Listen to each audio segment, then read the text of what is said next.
Welcome, everybody, to the Healing Place podcast. I am your host, Teri Wellbrock. Excited to have with me today Maria Dunlap. So, yay! Welcome. Thank you.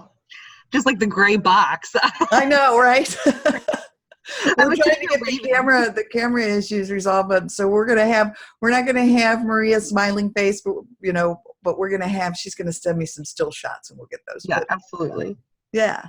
So we met down at TEDx Cincinnati and just kind of hit it off and started talking, and you told me about your beautiful mission and the work you're doing. So tell the audience about it. Yeah, so first of all, Teri, thanks so much for having me today. This is really exciting to be able to share Vivian's victory with a new audience and hopefully be able to just be a resource and bring some hope to some of your listeners. But I founded Vivian's Victory, which is a nonprofit, and our whole mission is to bring hope, build communities, and bridge gaps for families when they have a child that is facing a chronic illness.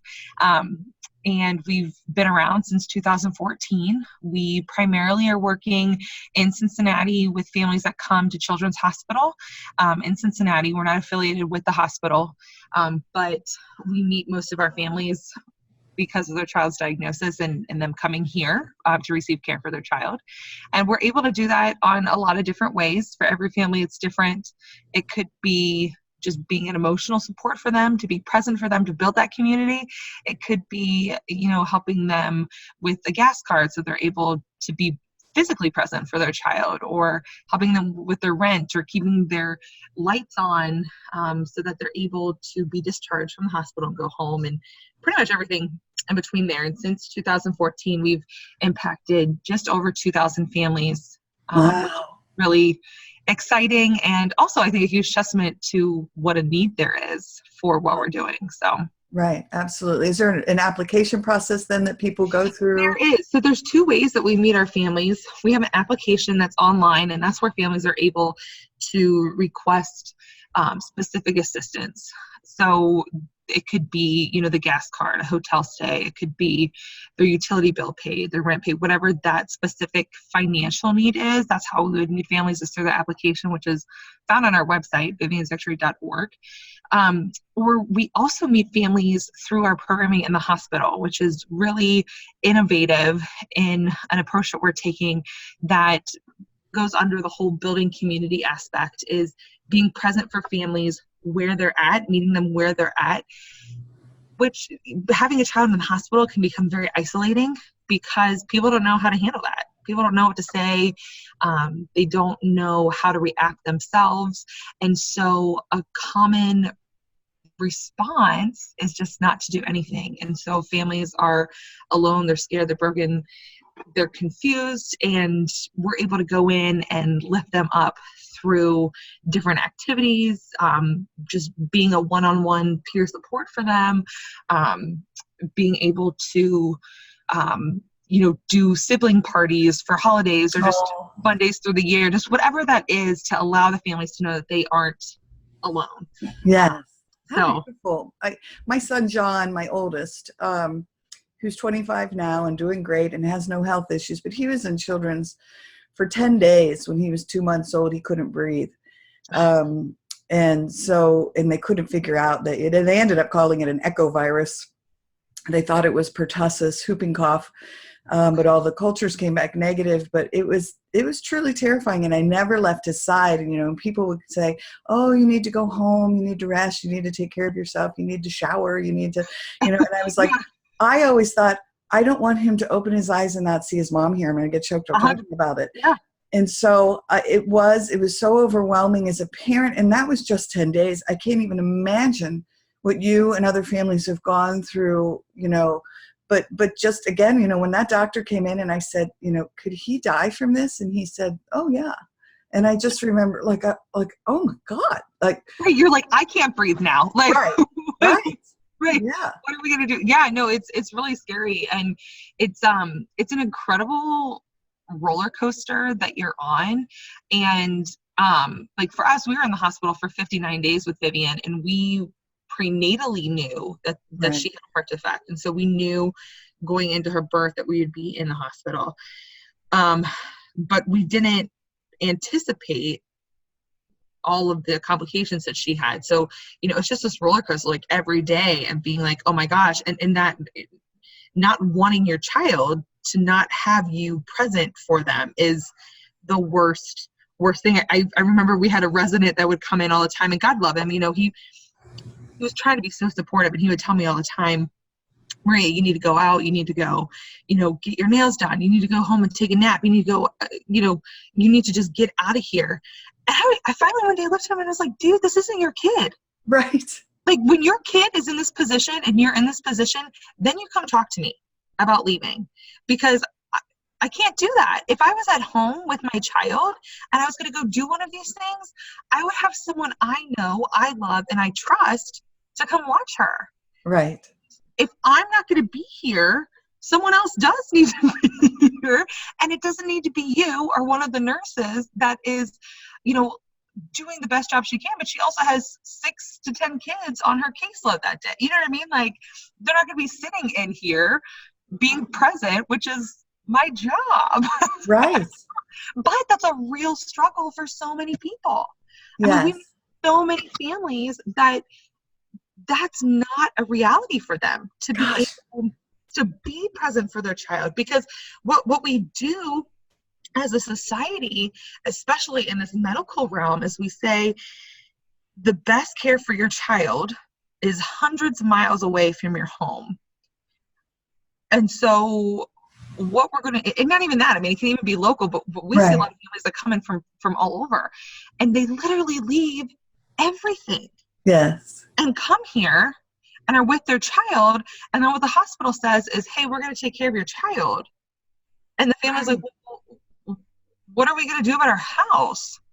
And they're like, sorry, we can't help you there.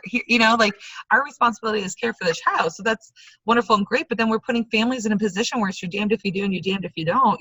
Like, you want to be there for your child and be present for them and love them and support them and nurture them, because that's what you want to do as a parent. But on the flip side, in doing that, you're putting the rest of your life in jeopardy. You might lose your job. You might lose your house. So you're in this limbo, like this fork in the road of like, what am I going to choose? Right. Yes. And nobody should have to choose that. That it's such a great point. And it made me remember that on our last days there, we were in a private room, but then once they realized, John was in recovery mode and doing better and breathing better and oxygen levels were up, and they put us in a room with another baby. And for the 2 days, no one came in, to check on that baby. And the baby was crying, and I peeked my head out and said to the nurse, can I pick this baby up? Can I hold this baby? Do you want me to give it a bottle? Like, what can I do? Like, it was breaking my heart. And they said, no, we're just really swamped. We'll be in just a second. And then the nurse did come in and, fed the baby and what have you. And I said, no one's been here. And she said, well, I'm not supposed to say anything, but they have like 6 other kids at home. They can't. Yeah. Yeah. And I was just like, I can't even imagine making that decision as a parent. Like, oh my Lordy. Yeah. No, me either. And Teri, you and I both were in the same position, that it was our first child. Right. And so, we weren't in that position to have to choose. And now, I'm currently pregnant with our 7th. And I think, oh my gosh, if I was in the position with all of my kids, and I had one in the hospital, like, I know I had to take my son, God love him, on Christmas morning to the ER because his drum set that Santa brought was not set up properly. And so he took a symbol to the face, God love him. So we had to go and get stitches.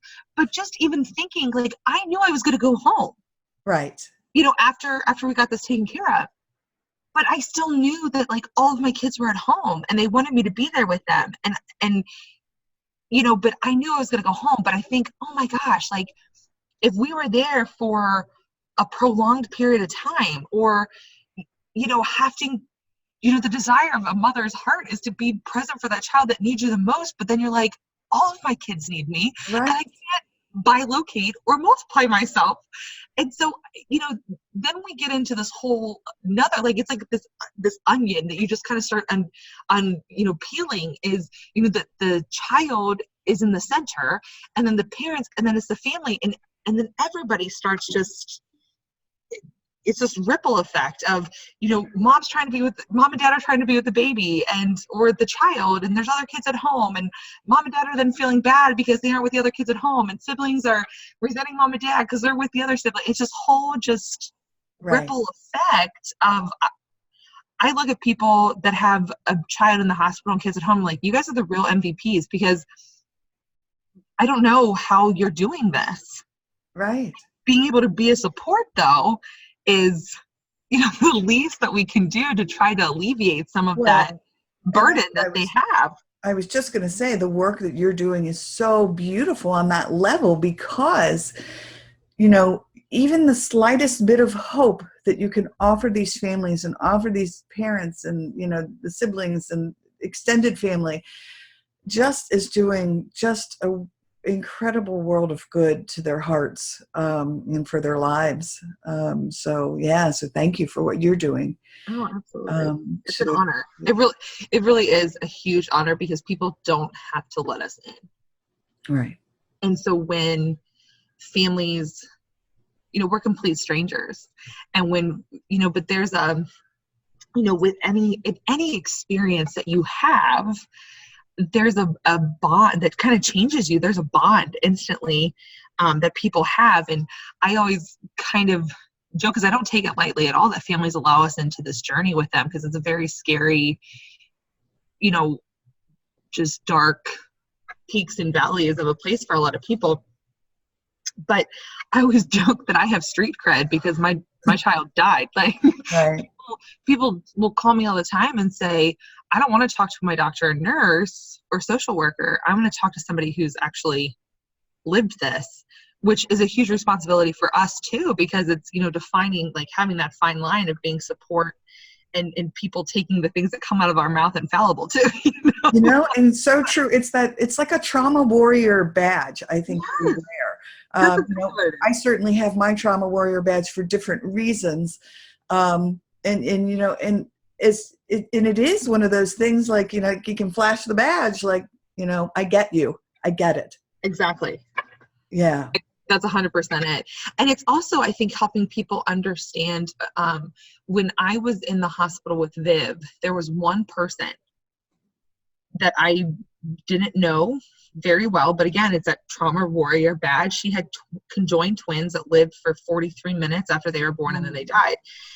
She was the only person that could have called me and said to me, I know exactly how you're feeling. I'm so sorry. And yet she called me and she said, I am so sorry that Viv died.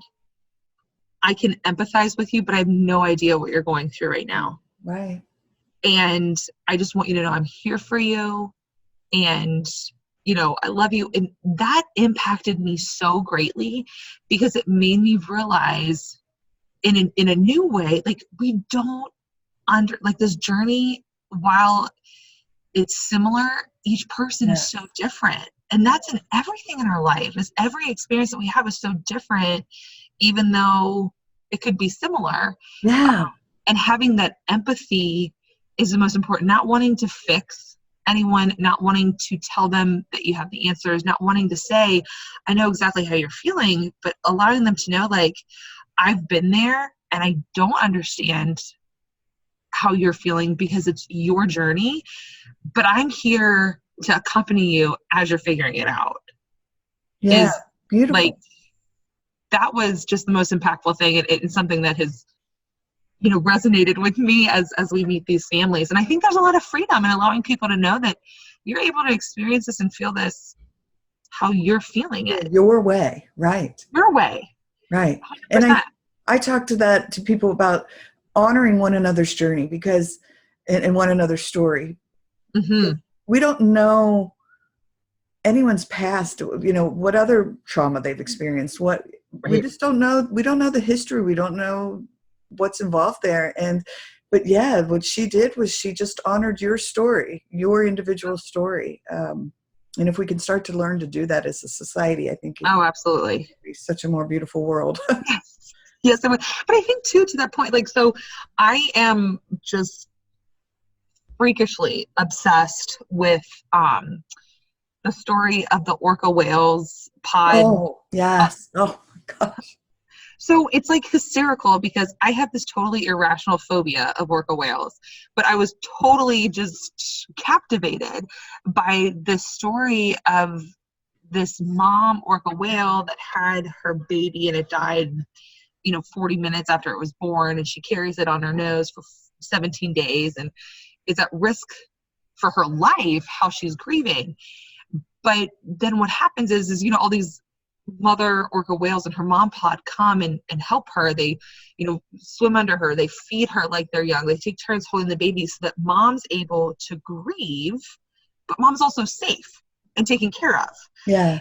And, I think about that all the time because it impacted me so deeply because for me, it told me two things. First of all, that grief is primal. And somewhere, somehow, in the history of human nature, we have told ourselves that it's not okay to grieve. Right. And it's not okay to have the feelings that you feel, and it's not okay to react on your grief. But secondly, that this whole concept of community is primal as well, because these animals were rallying around this mom to be able to help her grieve. And so it's so intriguing to me that it's part of us. It's part of, if it's a natural instinct in orca whales, it's a natural instinct in us that somehow, somewhere, we've told to shut up. Right. That's not helping us. It's actually hurting us, because if we aren't able to grieve, to your point, like, what a better world it would be if people were able to grieve and grieve well, because there's so much joy and hope that can come on the flip side of feeling something so deeply that really has the opportunity to change you one way or the other.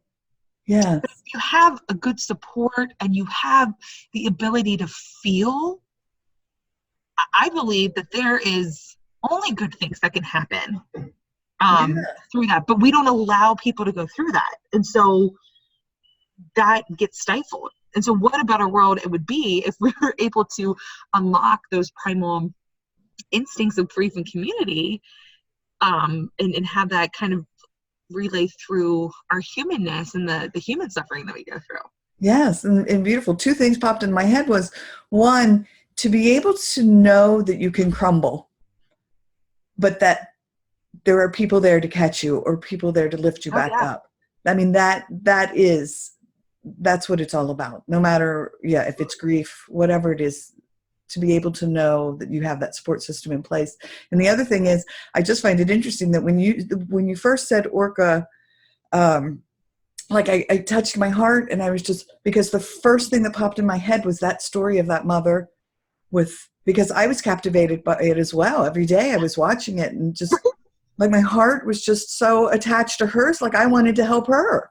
Right. I actually went into I was pregnant, and I went into our room when my husband was sleeping, and I hit him and I was like, I gotta go to Seattle. And he's like, what? I was like, I have to go help. I gotta go help this organ mom. He's like, you're delusional. You need to go to bed. Right. But it's that mother calling, right? Right. Yeah, you connected with her, right? Yes. Yeah. Which I think too is very, which I think just goes to even more, just affirm the fact that trauma warrior badge, I love that term, is that it's so deep. Yeah. And the way that it changes you and leaves you, it comes out in a moment's, just a moment's notice of, you hear something that's experiencing the same, and it's like, I gotta do something.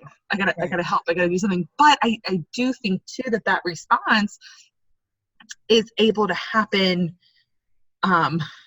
for me, because I was so well supported, and I know that was modeled for me of what to do. And, sometimes I think that it can either build community or it can make you very inward focused too, because it's such a traumatizing moment, Right. as well. So, yeah. So are there any myths or facts that you want to clarify for people, about the grief process or losing a child or any subject that you wish? well, I think there's a couple things. First and foremost is that there's no way to manage grief. Like, there's no handbook on it. Right. and I think the best encouragement I can give anyone is feel as it comes, as long as it's, in a healthy manner, but, like, just feel things as they come to you, because as you allow yourself to experience that emotion, it's like you're able to ride the wave, and then it kind of passes. And I really believe that is so integral to being able to not move on, because you never move on, or you never forget, or you never, put it behind you. It's always a part of you, but you're able to move forward in Yes. a new way. That, grief is not something that you can, go under or go over or go around. You have to Right. just kind of barrel through it. And, my husband and I, when we were in the hospital with Viv, it was during the Summer Olympics, and kind of an image I see in my mind all the time. I remember watching, the runners, and I can't, the track, and they jump over, the hurdle jumpers and stuff, and how there are some people that it's like they just run right through some of the hurdles, like they're trying to jump over it. It's like their foot catches and it just tumbles down. That, it's that for me, I just think about that in my head all the time, is this image of grief is like, because it's uncomfortable, because we feel vulnerable, because it doesn't feel good, because it means that we've lost something in a sense, either, very concretely in death, or, we studied for a test really hard and we didn't get the grade that we wanted. I mean, there's still a grief in that too. So I don't think, Right. it always has to be, we only focus it on these big, moments in our life that is a very significant loss. But it's like, we're just running. I kind of think you got to just almost just barrel through them, because if you try to get over them, you can catch your foot and then you end up falling anyway, or, just thinking about just have to go through it, hit it head on, and be okay with what that looks like. And, it's so important in those moments to be able to have people around you that can support you in that and through that. And for me, that is one of the saddest things for me to know, that people don't have that. And for me, that is the daily just motivation for me. And our mission is that I don't ever want someone to lose their child or be, just wondering what if, and living in this roller coaster of, is my child going to live? Is my child going to die? But I can't take that away from people. Right. But what I can do is I can let you know that I'm here for you. And that is just the most important thing. So, for anyone who's listening, or if you know someone, there's two things. First of all, Vivian's Victory is here for you. If you're going through anything, we are here for you. That is our whole mission. That is the most important aspect of what we do, is being present and letting you know that you're not doing this by yourself. And secondly is to encourage listeners, to encourage people that you have the ability to be that community for someone else. And it doesn't always feel good, and it feels awkward. And I tell you, it's the most passionate part of my being, is to be there for people. And I still don't know what to say when I'm around people, because everybody's so different. But one of the things that Viv taught me was you just show up. You just show up, and you might say something, you want to put your foot in your mouth. But people, when they're grieving, they're so vulnerable that a lot of times, they're going to be more honest than when they're not grieving. So whatever their natural response to you saying something stupid, it's going to be amplified. So it's Right. if they don't like what you say, they'll snap at you, or they'll give you the massive silent treatment, or they won't, so So it's like you have to kind of put on like thick skin a little bit, I think, to be supportive of people, but just show up and just be there and be honest with the other person. It's a really special moment of just vulnerability of you yourself as wanting to support others to be vulnerable and say, hey, I don't really know what to do, but I want to be here for you. Yeah. It gives the person receiving it the opportunity to be really vulnerable and say, I don't necessarily really know what I need, but I appreciate you being here. Or, I don't like what you're saying, or I do like what you're saying, or, it's really a moment that there's potential for real bonding and that I call it a soul connection. There's just 100%. Yeah, the soul connections happen sometimes just in the quiet. And how funny! I saw a meme on Facebook this morning, and it was like two cute little elephants, cartoon elephants, and one came up and said to the other one, "Are you okay?" And the other one said, "No," and the other one said, "Do you want to talk?" "No." "Is there anything I can do?" "No." And the other elephant said, "Okay," and just sat down next to the other elephant, and they just sat there smiling next to each other. And it was, again, very powerful because it was just, you don't necessarily have to do anything. You just need to be there. You just need to be there. Yeah. That's it. Beautiful. Which is not just that's it, but that's exactly. Right. Exactly. Yeah. It's so meaningful. But yeah, I mean, those are the two things as far as Another thing I wanted to say to you as you were talking was I had gone to a suicide vigil in Claremont County when I worked for Child Focus, and a father of a young man who was in college who killed himself said something that has so stuck with me, and when it came to grief, and I just found it so powerful. In that he said he thinks of grief as a spiral staircase, and that you keep coming back around to the anger, the disappointment, the disbelief, all the feelings that come with grief. Mm-hmm. But you continue to move upward, and you move away from, but it's always there. It's always there, but you allow yourself that opportunity to keep coming around to it and keep coming around to it. It's just as you go up the spiral staircase, it becomes less intense. Yes, that's a beautiful way to put it. Yeah, this is exactly it. I mean, I remember not long after, it was, Viv would be 7 this year. So it was probably a few years ago. I asked someone who her first child died, and it was, she would have been 30 at that point or something, and I didn't even call her. I just texted her one day. I was just having a moment where it was like, just everything was so intense, and I just texted her. I was like, does it go away? Like, do I ever stop crying about this? And she texted back, she goes, Maria, no. She's like, she's like, it comes and goes in waves. I mean, that's a perfect example of that spiral staircase. But there are moments that like things just catch you off guard, and you do have a very intense moment, and that's all part of it, and that's okay. That's okay. It's totally okay. And those moments become fewer and further in between because you're learning and grieving and growing, and that's all part of it. That's all part of the whole process as you get to the point where you're not, crying all day, every day. As it spaces itself out a little bit more, and that intensity changes, which I think can sometimes make people feel guilty that they don't have the same intensity. We have a family that we worked with, and the mom told us that it was 2 years after her son had died, and she felt bad because she wasn't crying every day. And I told her, it's like, that's not, there's no guilt there. Oakley wouldn't want you to be crying every day. Right. It just changes. And the fact that you love him and the intensity of your mother's love and your desire to remember him has not changed. It's grown differently, and that's all part of it, and that's totally okay. Yeah. And it's sometimes hard because there is no manual on how you go through this and do this.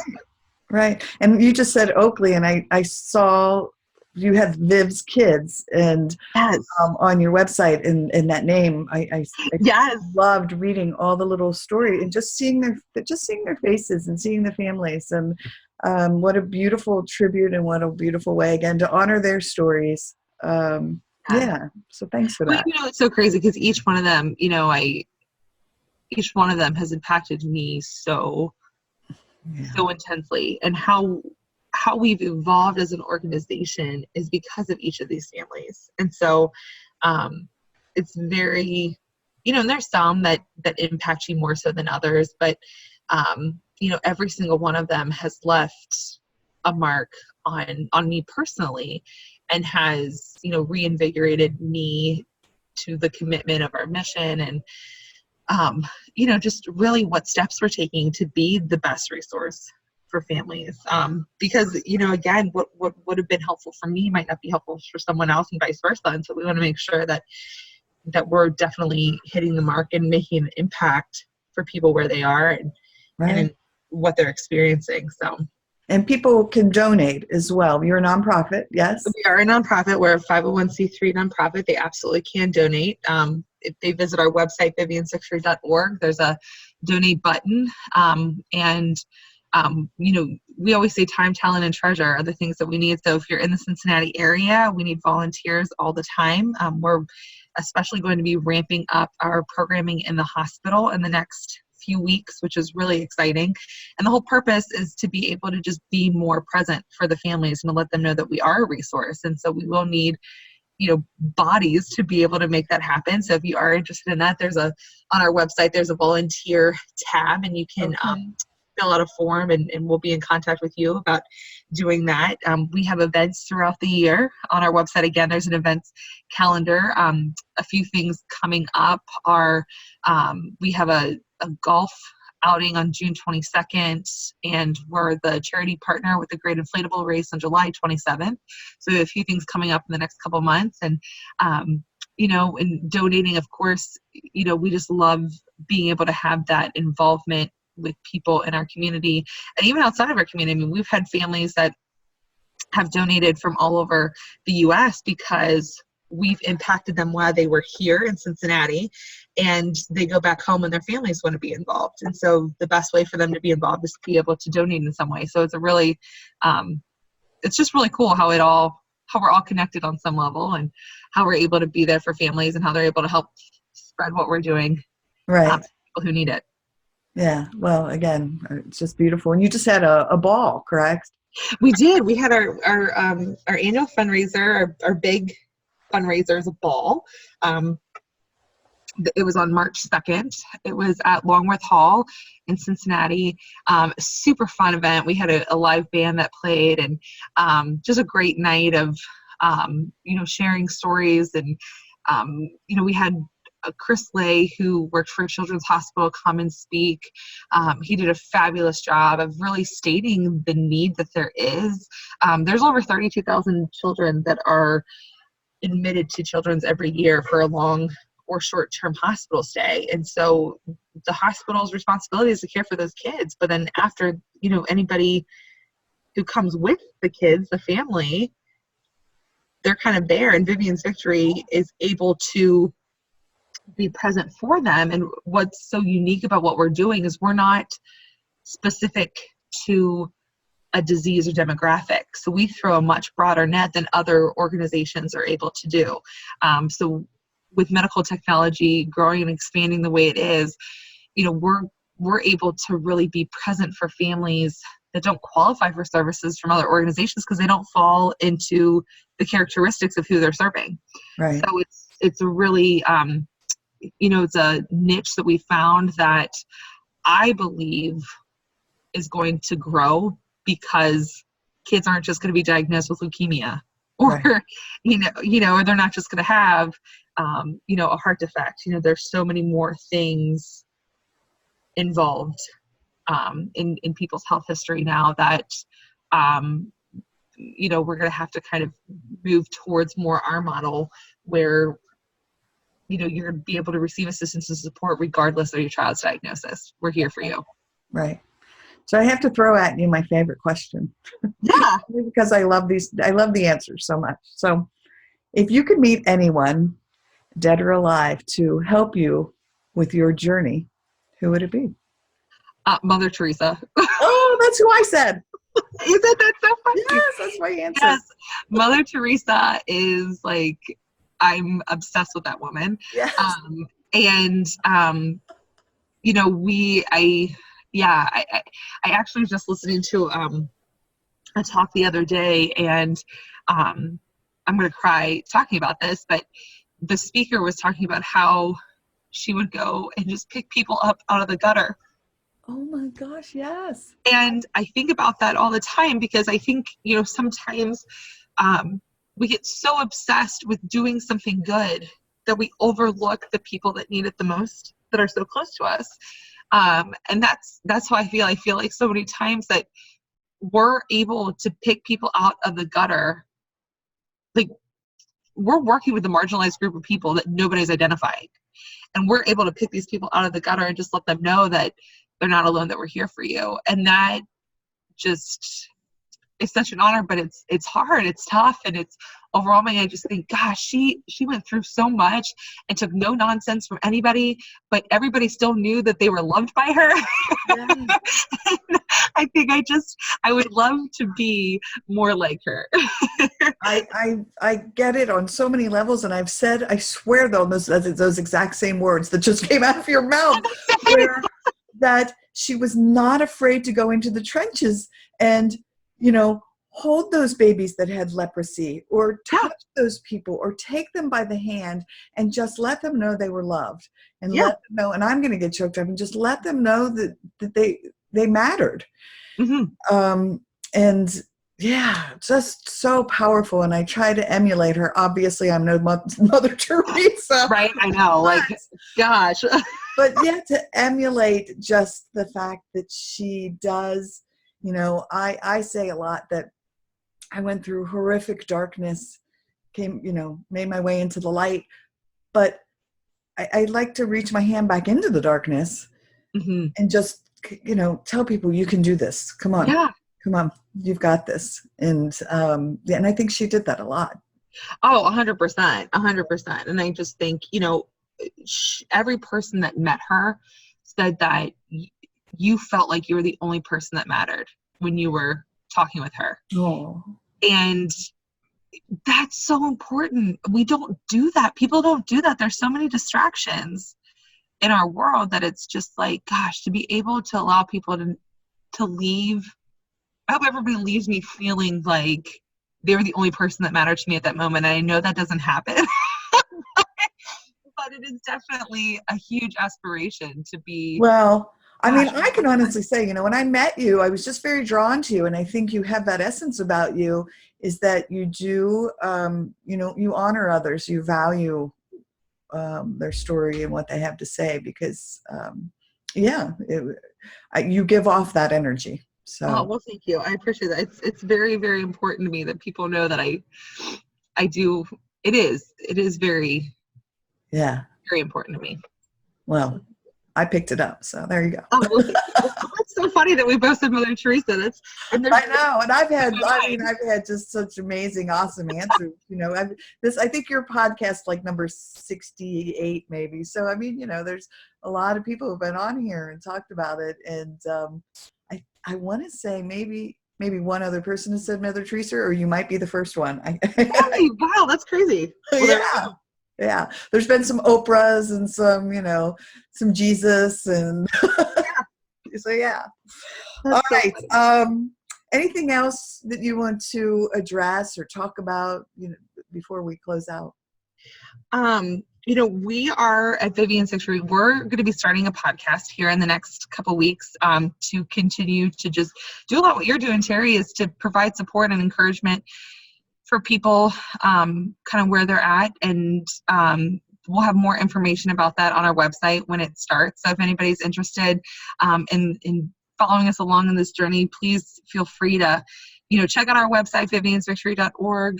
There's an opportunity. If it's your first time visiting the website, you can sign up for a newsletter.